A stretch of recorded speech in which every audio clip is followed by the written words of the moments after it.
The vision and the aspiration for EMIF is great. I think actually delivering it is a challenge. You have a lot of people that have their own data, and they've collected that in their own way and stored it in a particular way. So there's a huge logistical challenge of just drawing that data together, aggregating it, harmonizing across that data. The major challenge, and I think the questions that everybody asks, is data accessibility, right? How am I going to be able to access this data? And that is a challenge.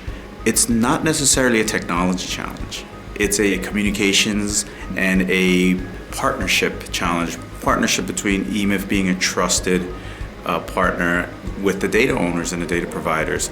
Collation of data in appropriately secure forms that respect privacy and the ethics, etc.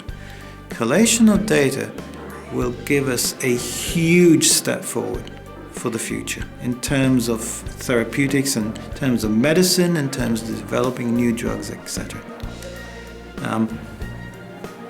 But I must emphasize it needs to be done with the appropriate privacy and ethical framework behind it. And again, that's a challenge in and of itself, and that's a challenge that goes beyond EMIF to IMI and to governmental organizations within the European Union. One of the key concerns these days is about data privacy and access to these data sources and access to diverse different purposes. And again, EMIF can play a key role here because we have so many different stakeholders involved to really provide this environment where it is the trusted place and where data privacy is respected. We will have a very strong governance system in place to make sure that the data are being used appropriately and safely.